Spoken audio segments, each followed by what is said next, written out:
নমস্কার, নিউজ নয়ের পর্দায় বাংলা সংবাদে আপনাদের সকলকে স্বাগত। এই মুহূর্তে আপনাদের সঙ্গে রয়েছে পাপড়ি। চোখ রাখছি আজকের বিস্তারিত সংবাদে।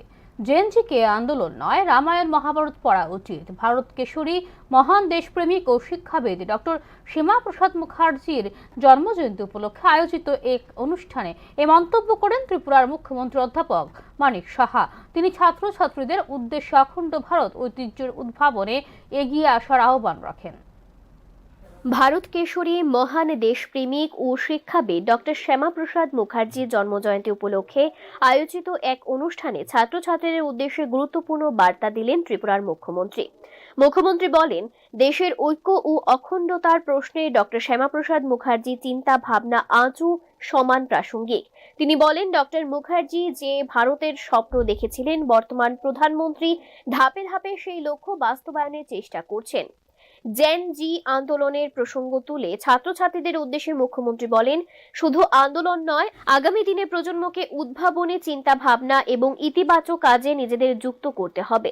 মহাভারত, রামায়ণ সহ দেশের ঐতিহ্য ও পূর্বপুরুষদের অবদান সম্পর্কে জানতে হবে এবং সেই ঐতিহ্যের সঙ্গে আধুনিক ভাবনার সমন্বয় ঘটিয়ে নতুন পথ তৈরি করতে হবে। সেটা কিন্তু আবিষ্কার হয়েছে। তো আমাদের যে নেক্সট এই জেনজি যেটা বলি, এসব আন্দোলন না করে আগামী দিনে ইনোভেটিভ ভালো জিনিস মহাভারত, রামায়ণ এবং আমাদের যে যে জিনিসগুলো আমাদের দিয়ে গেছেন আমাদের পূর্বপুরুষরা, তাদের সম্পর্কে আমরা যদি জানি, তারকে বেস করে তার মধ্যে এডিশন অল্টারেশন করে আরও কিভাবে আমরা আমাদের ছেলে মেয়েদের আগামী দিনের যে নেক্সট জেনারেশন তাদের জন্য আমরা কি করতে।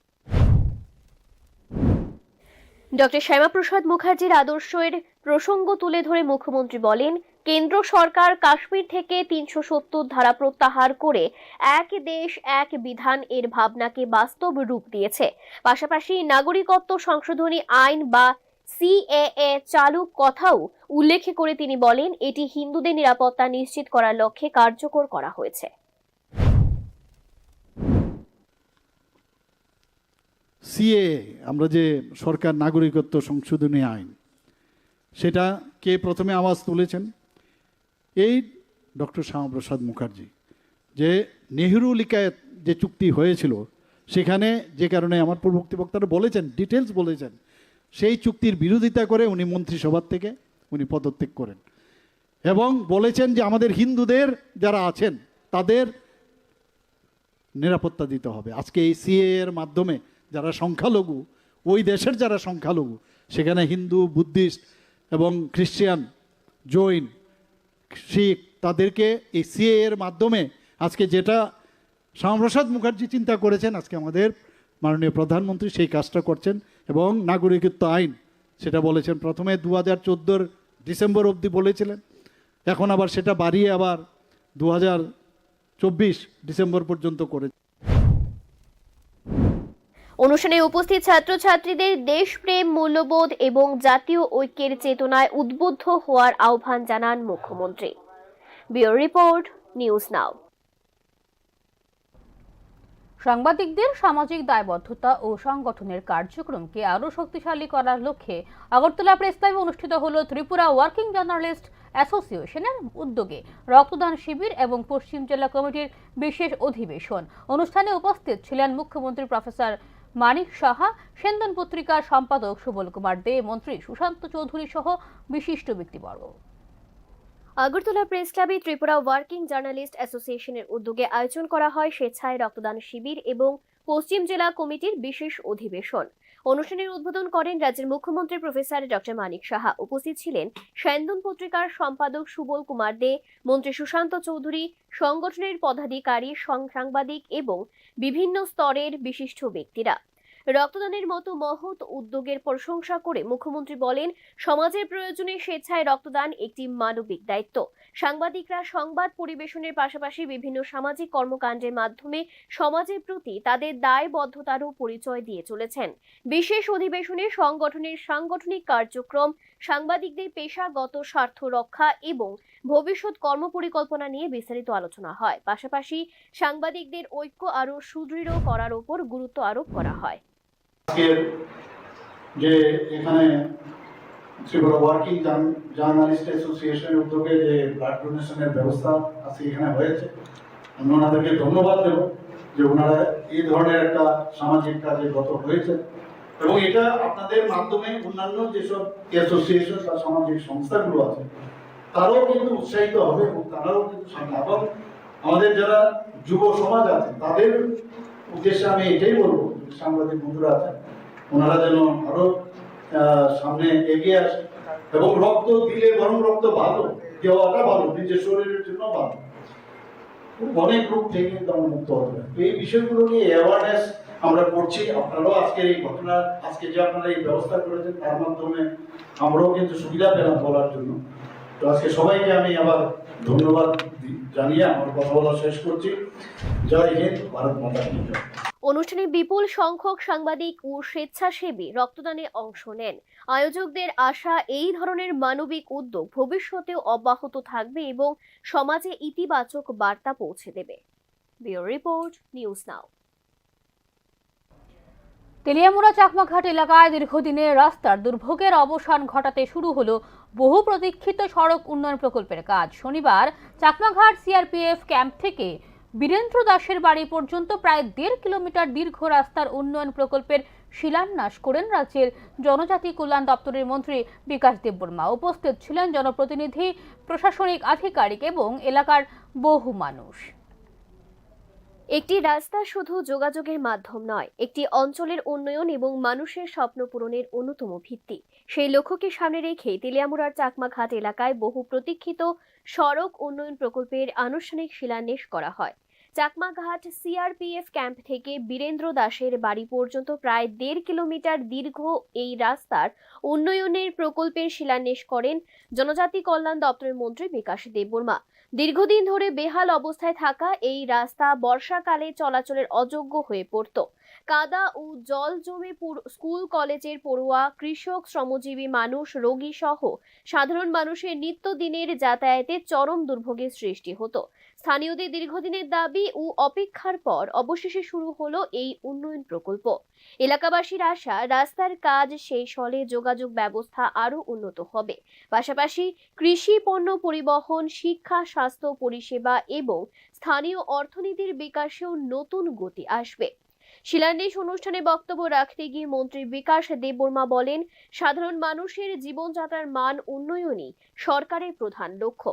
প্রত্যন্ত এলাকার সমস্যা চিহ্নিত করে পর্যায়ক্রমে উন্নয়নমূলক কাজ বাস্তবায়ন করা হচ্ছে এবং আগামী দিনেও এর ধারা অব্যাহত থাকবে। নমস্কার মিডিয়া বন্ধুদেরকে, আজকে একটা অত্যন্ত খুশির দিন। কেন খুশির দিন? দীর্ঘদিনের চাকমাঘাটের সিআরপিএফ ক্যাম্পের সামনে এখানে লোকাল পাবলিকের অনেক ডিমান্ড ছিল যে একটা রাস্তার জন্য অনেক আন্দোলন করেছে তারা। দীর্ঘ 35 বছর অনেক আন্দোলন করেছে, কিন্তু রাস্তার কোনো হয়নি। আজকে আমরা 1,13,65,000 টাকা স্যাংশন করে ওয়ার্ক অর্ডার হয়েছে। আমার সঙ্গে আছে ইঞ্জিনিয়ার বাবুরা এবং এই গ্রামের প্রধান, মেম্বার, সমস্ত জনগণ আছে। আজকে তারা খুশি এই রাস্তা পাওয়ার জন্য, কারণ অনেক স্বপ্ন দেখেছে, আজকে বাস্তবায়ন হয়েছে। আমাদের দেশের যশস্বী প্রধানমন্ত্রী নরেন্দ্র মোদীজিকে আমি ধন্যবাদ জানাই এবং আমাদের রাজ্যের জনপ্রিয় মুখ্যমন্ত্রীকে ধন্যবাদ জানাই, কারণ ওদের নেতৃত্বে যেভাবে ডেভেলপমেন্ট হচ্ছে, এক ভারত শ্রেষ্ঠ ভারত, বিকশিত ভারত এবং এক ত্রিপুরা। শিলান্যাসের পর এলাকা জুড়ে খুশির আবহ তৈরি হয়। স্থানীয় বাসিন্দাদের মতে এটি শুধু একটি রাস্তার কাজের সূচনা নয়, বরং সমগ্র এলাকার উন্নয়নের নতুন অধ্যায়ের সূচনা। এখন সকলের প্রত্যাশা, নির্ধারিত সময়ের মধ্যে কাজ সম্পন্ন করে সাধারণ মানুষের জন্য আধুনিক ও নিরাপদ সড়ক ব্যবস্থা গড়ে তোলা হবে। Bureau report, news now. Shantirbazar মহকুমার বাইখোড়ার প্রাথমিক স্বাস্থ্য কেন্দ্রে দীর্ঘ সময় ধরে বিদ্যুৎ না থাকায় চরম ভোগান্তির মুখে পড়েছেন চিকিৎসাধীন রোগী ও তাঁদের আত্মীয় পরিজনরা। প্রায় 2 ঘন্টারও বেশি সময় ধরে বিদ্যুৎ বিচ্ছিন্ন থাকায় তীব্র গরমে অতিষ্ঠ হয়ে উঠেছে হাসপাতালের পরিবেশ। অভিযোগ, রোগীরা কষ্টে থাকলেও হাসপাতালের প্রশাসনিক বিভাগগুলিতে সৌরশক্তির মাধ্যমে চালিত পাখায় আরাম এই সময় পার করেছেন স্বাস্থ্যকর্মীরা। শান্তিবাজার মহকুমার বাইখোড়া প্রাথমিক স্বাস্থ্য কেন্দ্রে শনিবার সকালে প্রায় 2 ঘন্টারও বেশি সময় ধরে বিদ্যুৎ না থাকায় চরম দুর্ভোগের শিকার হন চিকিৎসাধীন রোগী এবং তাদের স্বজনেরা। তীব্র গরমের মধ্যে হাসপাতালের ওয়ার্ডে থাকা শিশু, প্রবীণ ও প্রসূতি বিভাগের মায়েদের সবচেয়ে বেশি সমস্যায় পড়তে হয়। বিদ্যুৎ না থাকায় বন্ধ হয়ে যায় পাখা সহ হাসপাতালের জল পরিষেবা। অভিযোগ, হাসপাতালের ডাক্তার এবং নার্সদের কক্ষে সৌরশক্তির মাধ্যমে পাখা চললেও রোগীদের ওয়ার্ডে সেই সুবিধা ছিল না। এতে রোগীদের মধ্যে ক্ষোভ আরো বাড়ে। বিদ্যুৎ না থাকায় হাসপাতালে পানীয় জলের সংকটও দেখা দেয়। এতে করে রোগীরা চরম অসুবিধায় পড়েন। ঘন্টা 1.5 ঘন্টা 2 ঘন্টার কাছাকাছি কারেন্ট নাই, কারেন্ট যে গেছে আর কোনো আইসে না। তারা জিজ্ঞেসি কি সমস্যা, তারা বলতেছে লাইনের কিটা সমস্যা হয়েছে। তো জিজ্ঞেলাম যে ইলেকট্রিশিয়ানের খবর দিছি, খবর দিছে আইতেছে 10 মিনিট ধরে পর্যন্ত কোনো খবর নাই। তো বললাম যে লোকাল যে ইলেকট্রিক অফিস আছে এখানে একটু খবর দেওয়ার লেগে তো লাগবে। খবর দিছে যে আইতেছে, একটু দেখতে পেলাম না। জলও নাই, যে ধরুন মানুষের যে জল ব্যবহার করে সেই জলও নাই। স্থানীয়দের দাবি, বিষয়টি হাসপাতালের ইনচার্জ চিকিৎসক ডক্টর রুবি হালদারকে জানানো হলেও দ্রুত কোনো সমাধান হয়নি। দীর্ঘ সময় বিদ্যুৎহীন অবস্থার জেরে সংবাদ মাধ্যমের সামনেই ক্ষোভ উগরে দেন হাসপাতালে থাকা রোগী এবং তাদের পরিজনেরা। Bureau report, news now. Srinagar থানা এলাকায় ফের দুঃসাহসিক চুরির ঘটনা। এবার আনন্দনগরের 5 নম্বর পাড়ায় এক স্কুল শিক্ষকের বাড়ি থেকে বিপুল পরিমাণ স্বর্ণালংকার, নগদ টাকা ও মোবাইল ফোন লুট করে পালিয়েছে দুর্বৃত্তরা বলে অভিযোগ। একের পর এক চুরির ঘটনায় আতঙ্ক ছড়িয়েছে এলাকা জুড়ে। একই সঙ্গে পুলিশের ভূমিকা নিয়েও প্রশ্ন তুলতে শুরু করেছেন স্থানীয় বাসিন্দারা। শ্রীনগর থানা এলাকার আনন্দনগরে ফের চুরির ঘটনায় চাঞ্চল্য ছড়িয়েছে। অভিযোগ, শনিবার গভীর রাতে আনন্দনগর 5 নম্বর পাড়ার বাসিন্দা এবং স্কুল শিক্ষক গোপেশ দেবনাথের বাড়ি হানা দেয় একদল দুর্বৃত্ত। পরিবারের সদস্যরা ঘুমিয়ে থাকার সুযোগে ঘরে ঢুকে আলমারি ভেঙে প্রায় 10 ভরি স্বর্ণালংকার, 2টি মোবাইল ফোন এবং নগদ 10,000 টাকা নিয়ে চম্পট দেয় তারা। ঘটনার পর পরিবারের সদস্যরা বিষয়টি টের পেয়ে শ্রীনগর থানায় খবর দেন। পুলিশ ঘটনাস্থলে পৌঁছে তদন্ত শুরু করেছে। উল্লেখ্য, এর আগেও আনন্দনগর গার্লস হোস্টেল এবং আনন্দনগর রামকৃষ্ণ আশ্রমে চুরির ঘটনা ঘটেছিল। সেই ঘটনার রেশ কাটতে না কাটতেই ফের একই এলাকায় চুরির ঘটনায় উদ্বেগ আরও বেড়েছে। স্থানীয়দের অভিযোগ, প্রতিটি ঘটনার পর পুলিশ তদন্তের আশ্বাস দিলেও এখনো পর্যন্ত চুরি যাওয়া সামগ্রী উদ্ধার কিংবা অভিযুক্তদের গ্রেফতারে উল্লেখযোগ্য অগ্রগতি দেখা যায়নি। ফলে আইন শৃঙ্খলা পরিস্থিতি এবং রাতের নিরাপত্তা ব্যবস্থা নিয়ে ক্ষোভ প্রকাশ করেছেন বাসিন্দারা। এছাড়াও এলাকাবাসীর একাংশের অভিযোগ, রাতের টহলদারি ব্যবস্থা যথেষ্ট কার্যকর নয়। তাদের দাবি, নিরাপত্তা ব্যবস্থাকে আরো জোরদার করার পাশাপাশি নিয়মিত পুলিশি টহল বৃদ্ধি করা হোক, যাতে ভবিষ্যতে এই ধরনের ঘটনার পুনরাবৃত্তি রোধ করা সম্ভব হয়। পুলিশের গাড়ি তো মাঝে মধ্যে খুব রেয়ার, 1-2টা মাঝে মধ্যে আসতে যেতে দেখি, কিন্তু ওই যে বললাম না, আমাদের বিদ্যালয়ের পাশে 2-3 বার চুরি হলো, এই হোস্টেল আছে, কিন্তু পুলিশের সেরকম ভূমিকা আছে বলে আমার মনে হয় না। কারণ এই হোস্টেল যে চুরি হয়েছে সেখানেও দেখেছে, তারা বলেছে সিসিটিভি ফুটেজও নিয়েছে, কিন্তু চুরির কোনো বার্তা নেই, চুর ধরা পড়েনি। তাহলে এতে আমার পুলিশের টহলদারির প্রতি একটু সন্দেহ থেকে যায়।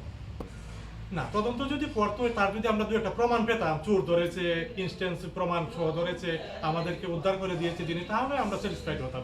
ওই এমন কোনো নজর দেখা যায় না।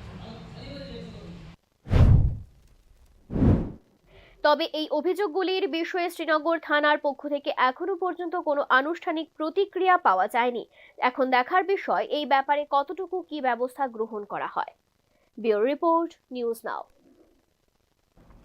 রাজধানীর চন্দ্রপুর রেশম বাগান এলাকায় 2টি অটোর মুখোমুখি সংঘর্ষে বড়সড় দুর্ঘটনায় এক শিশু সহ অন্তত 5 থেকে 6 জন গুরুতর আহত হয়েছেন বলে প্রাথমিকভাবে জানা গেছে। খবর পেয়ে ঘটনাস্থলে পৌঁছে উদ্ধার কাজে নামে দমকল বাহিনী। আহতদের উদ্ধার করে পাঠানো হয় জিপিপি হাসপাতালে। শনিবার চন্দ্রপুর রেশম বাগান এলাকায় 2টি যাত্রীবাহী অটোর মুখোমুখি সংঘর্ষে চাঞ্চল্যের সৃষ্টি হয়। প্রত্যক্ষদর্শীদের দাবি, সংঘর্ষের তীব্রতা এতটাই ছিল যে 2টি অটোই ব্যাপকভাবে ক্ষতিগ্রস্ত হয় এবং যাত্রীদের মধ্যে এক শিশু সহ অন্তত 5 থেকে 6 জন গুরুতর আহত হন। খবর পেয়ে দ্রুত ঘটনাস্থলে পৌঁছায় দমকল বাহিনী। উদ্ধার কর্মীরা আহতদের অটো থেকে বের করে দ্রুত জিবিপি হাসপাতালে পাঠান। দুর্ঘটনার পর এলাকায় কিছু সময়ের জন্য যান চলাচলে বিঘ্ন ঘটে। স্থানীয় বাসিন্দারাও উদ্ধার কাজে সহযোগিতা করেন। কী কারণে এই দুর্ঘটনা ঘটেছে তা খতিয়ে দেখছে পুলিশ। আহতদের চিকিৎসা চলছে জিবিপি হাসপাতালে। আমি সামনে বসছিলাম পরে গাড়িয়ে প্রথম ওভারটা করছে ওই দিকের গাড়ি যাইয়া ঝিরিম করে বাড়ি মারছে। বাড়ি মারনে আমি অটো নিচ্ছে, আমার মা তখন কি করতেছে করতে পারতেছি না, আমি উঠতে পারি না, আমার কোমর পাড় ঘাট আছে সব ব্যথা লয়ে যেতেছে, আমি আর উঠতেই পারতেছি না। কোন গাড়ি বয়ে আছে, আমি বয়ে আমার অনেক কথা।